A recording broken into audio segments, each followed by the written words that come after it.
आज हम आपके लिए पायरेट्स ऑफ द कैरिबियन का चौथा पार्ट लेकर आए हैं। अगर आपने पहले 3 पार्ट्स नहीं देखे हैं तो आप हमारे चैनल पर जाकर इन्हें देख सकते हैं, क्योंकि पिछले 3 पार्ट्स को हमने एक्सप्लेन कर दिए हैं। मूवी की शुरुआत में हम मछुआरों की एक कश्ती को देखते हैं जिन्हें समंदर से एक आदमी मिलता है। इसके बाद उसे स्पेन के राजा के पास लाया जाता है, जहाँ पर वो आदमी ये दावा कर रहा था कि उसे पोनस डी लियोन का जहाज मिल गया था और उसने उस पर सवारी भी की थी। पोनस डी लियोन की बात करें तो ये जहाज आज से 200 साल पहले ही फाउंटेन ऑफ यूथ को ढूंढते हुए पानी में डूब गया था, लेकिन उस आदमी के पास एक किताब थी जिससे कि उनको यकीन हो जाता है कि वो सच बोल रहा है। इसलिए वो अपनी जहाजों को फाउंटेन ऑफ यूथ की तलाश में भेज देते हैं। उधर हम जैक स्पैरो के साथ गिब्स को देखते हैं, जिसे कि आज फांसी होने वाली थी, लेकिन उससे पहले उसकी सुनवाई होती है, जहाँ पर जज कोई और नहीं बल्कि जैक स्पैरो ही होता है और वो उसे फांसी की सजा के बजाय उम्र कैद की सजा सुना देता है। इसके बाद दोनों वहाँ से निकल गए। उन्हें वहाँ से लेकर जाने वाला आदमी भी उनका ही था। रास्ते में गिब्स उसे बताता है कि एक बहरूपिया जैक स्पैरो सफर पर जाने के लिए लोग ढूंढ रहा है। फिर जैक स्पैरो गिब्स को ये भी बताता है कि वो फाउंटेन ऑफ यूथ को ढूंढने के लिए जा रहा है। थोड़ा आगे जाने के बाद वो रुक जाते हैं। जैसे ही वो दोनों नीचे उतरे, लंदन के सिपाही उनका इंतजार कर रहे थे।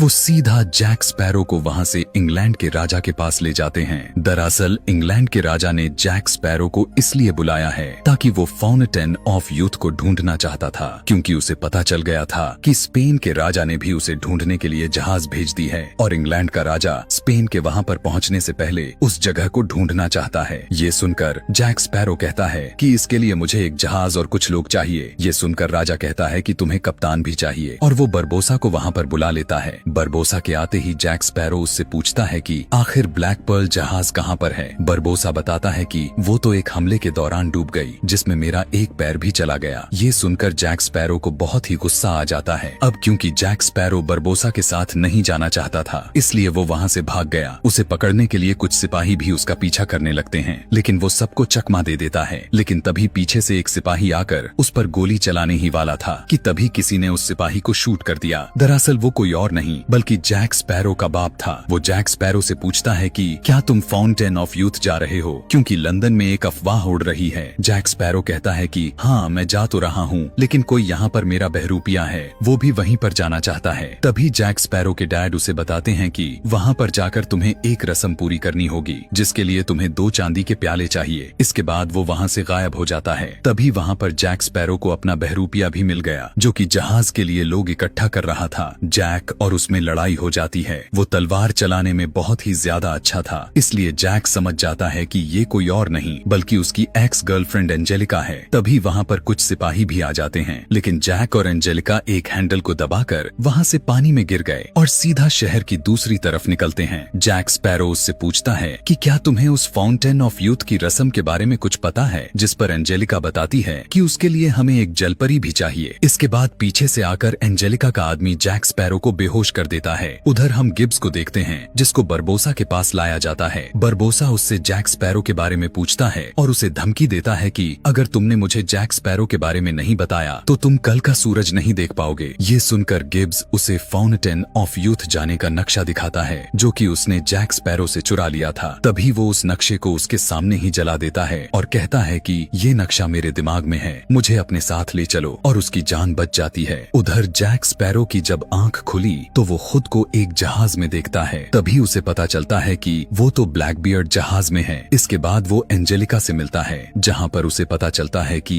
एंजेलिका ब्लैकबियर्ड की बेटी है और ब्लैकबियर्ड के लिए एक भविष्यवाणी हुई है कि वो 15 दिनों के अंदर किसी एक टांग वाले आदमी के हाथों मारा जाएगा। इसलिए वो भी फाउंटेन ऑफ यूथ को ढूंढने के लिए जा रहा है। दूसरी तरफ बरबोसा के जहाज में गिब्स उन्हें फाउंटेन ऑफ यूथ की तरफ लेकर जा रहा होता है कि तभी वो अपने सामने स्पेन के जहाजों को देखते हैं। बरबोसा ने अपने सभी लोगों को उन पर हमला करने के लिए तैयार कर लिया, लेकिन वो स्पेन वाले इन पर बिल्कुल भी ध्यान नहीं देते, क्योंकि वो इनसे लड़ने में अपना समय बर्बाद नहीं करना चाहते थे। ये देखकर बरबोसा भी अपने जहाजियों को जहाज तेज चलाने के लिए कहता है। उधर ब्लैकबियर्ड जहाज में जैक स्पैरो वहाँ पर काम करने वालों से ब्लैकबियर्ड के बारे में पूछता है, जिस पर वो बताते हैं कि उन्होंने कभी उसे देखा ही नहीं, क्योंकि वो अपने कमरे से बाहर नहीं निकलता। इसी बात का फायदा उठाकर वो सभी लोगों को उसके खिलाफ भड़का देता है ताकि वो इस जहाज पर कब्जा कर सके। वो सभी लोग बाहर बाहर जाकर ब्लैकबियर्ड के लोगों के साथ लड़ना शुरू कर देते हैं और उन्होंने उस जहाज के लोगों को बांधकर बहुत हद तक जहाज पर अपना कब्जा भी जमा लिया। तभी अपने कमरे से बाहर निकलकर ब्लैकबियर्ड भी आ गया। वो अपने जादू से उन सभी को रस्सियों की मदद से बांध देता है। ब्लैकबियर्ड जैक स्पैरो को मारने ही वाला था कि तभी एंजेलिका उसे रोक लेती है और कहती है कि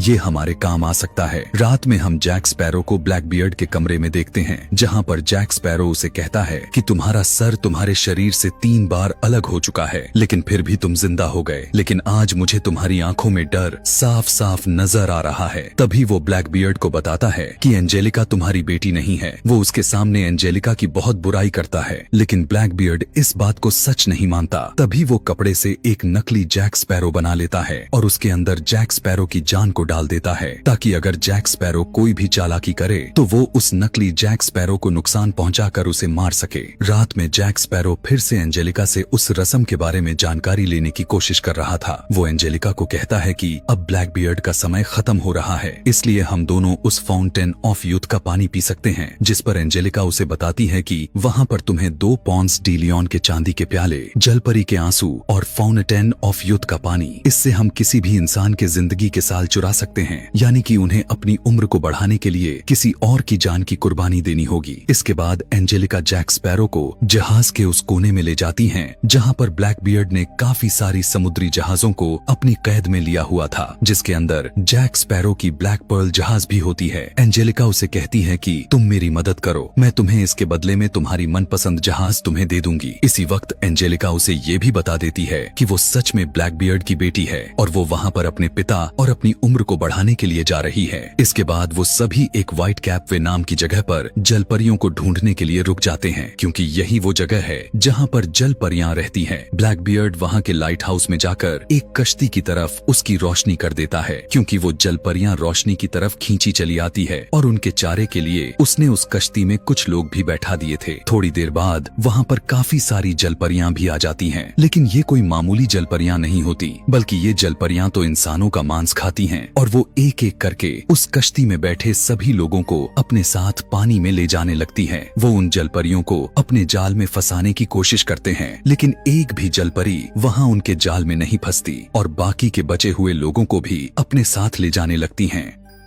तभी जैक स्पैरो देखता है कि उनकी तरफ और भी बहुत सारी जलपरियां आ रही थीं, इसलिए वो जल्दी से लाइट हाउस में जाकर उसके अंदर एक बहुत ही बड़ा ब्लास्ट कर देता है, जिससे डरकर सारी जलपरियां वहां से भाग जाती हैं। लेकिन तभी उनके साथ आया हुआ एक पादरी देखता है कि वहां पर एक जलपरी है। उसे लगा कि वो उसे मारने के लिए आई है, इसलिए वो उसकी पूंछ में अपनी तलवार घुसा देता है और तभी ब्लैकबियर्ड के लोग उसे पकड़ लेते हैं और उसे अपने साथ ले गए। इसके बाद वहाँ पर बरबोसा भी आ गया था, जहाँ पर उसे तबाही के अलावा कुछ नजर में नहीं आता और दूर खड़ी उनकी जहाज को भी वो जलपरियां पानी में संभाले जाती है। उधर जैक स्पैरो उन्हें आगे का रास्ता बता रहा था, ताकि वो पॉनस डी लियोन जहाज में पहुंचकर वहां मौजूद उन 2 चांदी के प्यालों को चुरा सके। रास्ते में जाते वक्त एंजेलिका जैक स्पैरो को बताती है कि उन प्यालों में से एक प्याले में तो फाउंटेन ऑफ यूथ के पानी के साथ उस जलपरी का आंसू होगा और एक में सिर्फ उस फाउंटेन का पानी होगा, और जो भी उस आंसू वाले पानी को पिएगा उसे उस दूसरे आदमी की उम्र लग जाएगी। इसके बाद वो सभी एक जगह पर बैठ जाते हैं, जहाँ पर वो पादरी देखता है कि उस बक्से में बंद जलपरी को सांस लेने में दिक्कत हो रही थी,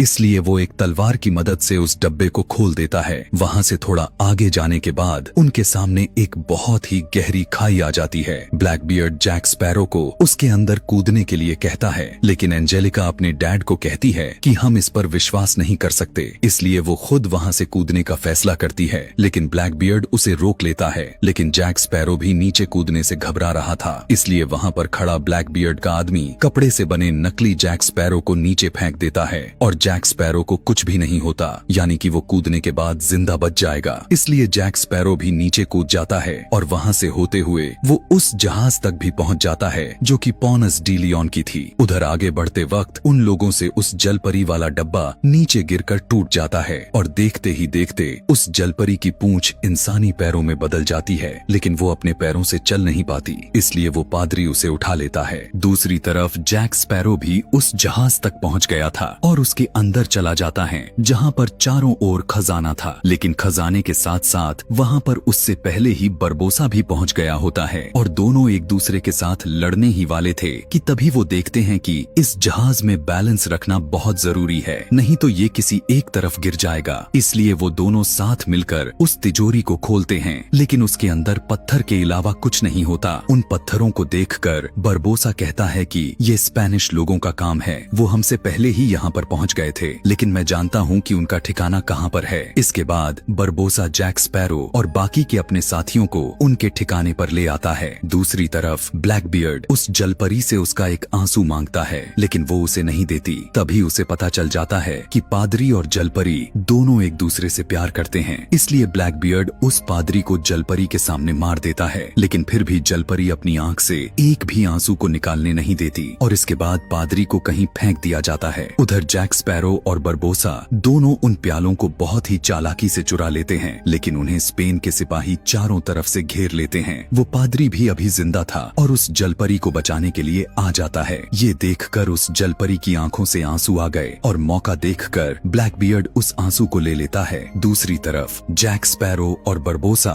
दोनों को बांध दिया गया था। तभी जैक स्पैरो को पता चलता है कि बरबोसा यहाँ पर उन प्यालों को नहीं बल्कि ब्लैक बियर्ड को मारने के लिए आया था, क्योंकि उसकी ही वजह से उसकी एक टांग चली गई थी। इसके बाद जैक स्पैरो वहाँ से भागने लगता है और सिपाही भी उन्हें देख लेते हैं और उसका पीछा करने लगते हैं। उधर बरबोसा को भी उसी के एक आदमी ने आजाद कर दिया था और जैक स्पैरो भी उन सिपाहियों से बचकर वहाँ से भाग आता है और उसके पास वो प्याले भी थे। इसके बाद जैक स्पैरो ब्लैक बियर्ड के पास चला गया। वहाँ पर जाते ही वो उससे सौदा करता है कि अगर तुम मुझे मेरा वो कंपस वापस दोगे तभी मैं तुम्हें आगे लेकर जाऊंगा। ब्लैक बियर्ड उसे उसका कंपस दे देता है और जैक स्पैरो उस कंपस को गिब्स को देखकर वहाँ से भेज देता है। इसके बाद जैक स्पैरो उनको एक गुफा में ले आया जहाँ पर उन्हें वो फाउंटेन ऑफ यूथ मिलेगा। थोड़ी देर तक तो उन्हें वहाँ पर कुछ भी नहीं मिलता। ये देखकर ब्लैक बियर्ड को लगता है कि जैक स्पैरो उन्हें पागल बना रहा है, लेकिन जैसे ही जैक स्पैरो ने उन प्यालों पर लिखे कुछ नामों को पढ़ा,